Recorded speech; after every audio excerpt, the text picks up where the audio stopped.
Hi, everyone.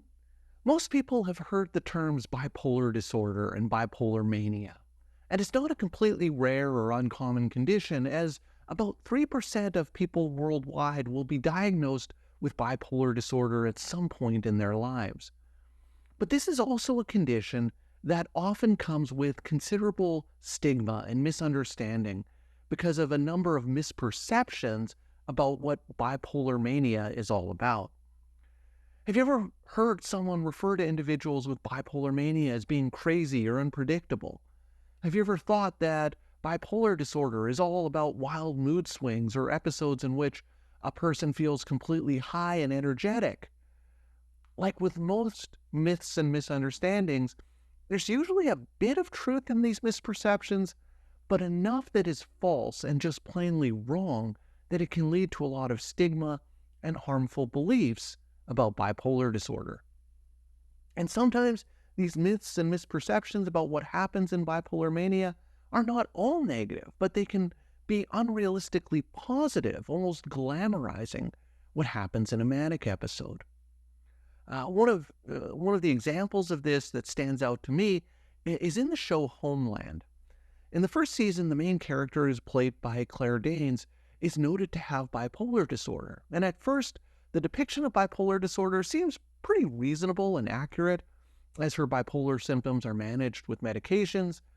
However, as the season progresses, it's almost like the Claire Danes character perceives that the medications are stunting or blocking her ability to solve the dramatic puzzle, and so she comes off her medications, which triggers a manic episode in which she feels like she develops almost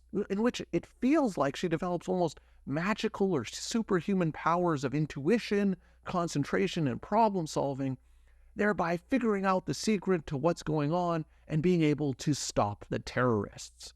The depiction is so over the top and so fantastical that it's one of those things that's really frustrating for me as a psychologist to watch, because there are a lot of people who will watch a show like that, see a manic episode depicted like that, and think, wow, that would be great to feel that way.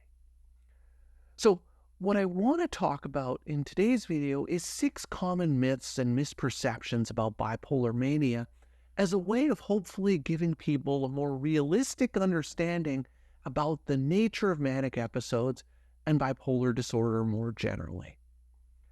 The first myth is that bipolar mania is actually just a really strong mood swing. A lot of people will think of a manic episode as simply a temporary change in mood, like feeling really happy for a day or two and then going back to normal. The thing is, manic episodes are much more intense than just mood swings. It's not just about feeling good or energetic, and the mood swings in bipolar mania are much more extreme and destructive than your typical feeling good mood swings. They're more intense, and they typically last longer than your average mood swing. The swings in mood that happen in bipolar mania can also result in significant changes in a person's behavior, like impulsive spending or risky sexual behaviors that can have serious lasting consequences on a person's life. Myth number 2 is that people with bipolar mania are crazy. And in part, this myth comes from the dysregulated and seemingly out of control behavior that a person displays during a manic episode. A lot of the symptoms that a person will experience in the midst of manic episode, things like being overjoyed, talking very quickly, racing energy, grandiose beliefs about their ability, illogical thinking, delusions, and irritation or agitation. These are pretty noticeable symptoms that tend to draw the attention of people around the person in the midst of a manic episode.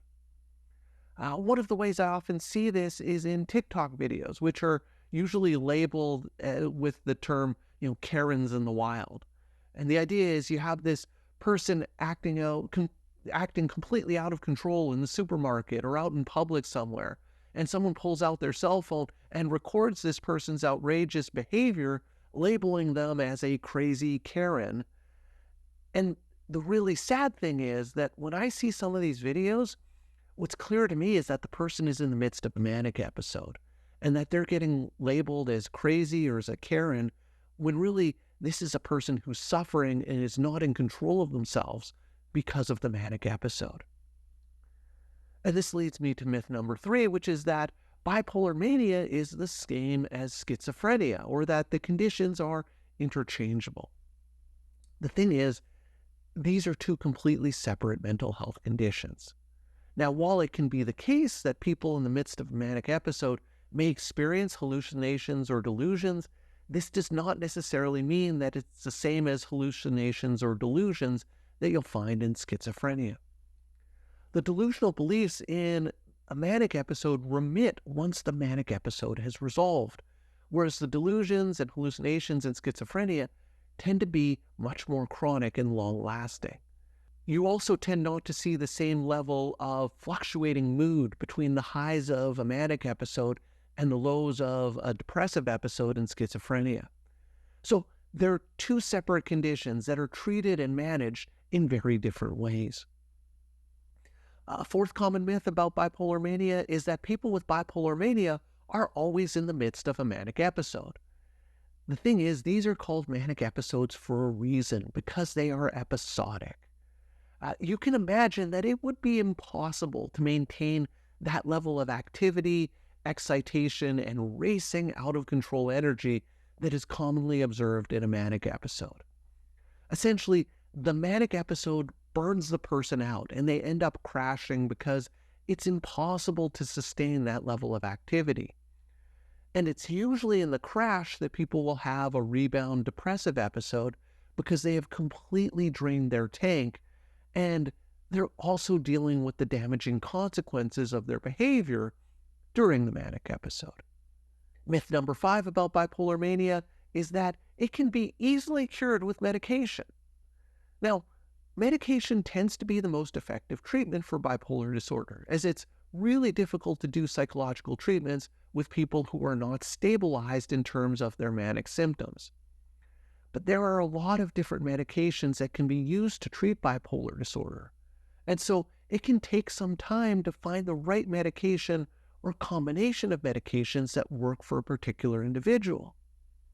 Additionally, some of the medications that are used to treat bipolar disorder can be quite toxic, and so they need to be titrated very carefully to ensure that the patient doesn't have a bad reaction to the medication.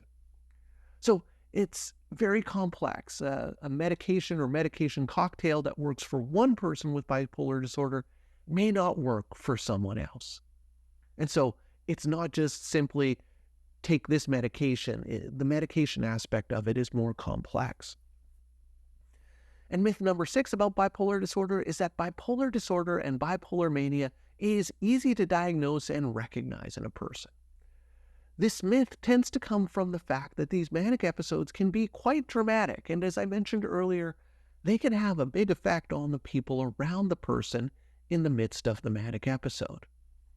However, people tend to focus primarily on the mood dysregulation that can be present in a manic episode and assume that if a person is experiencing highly dysregulated mood, then it must be bipolar disorder.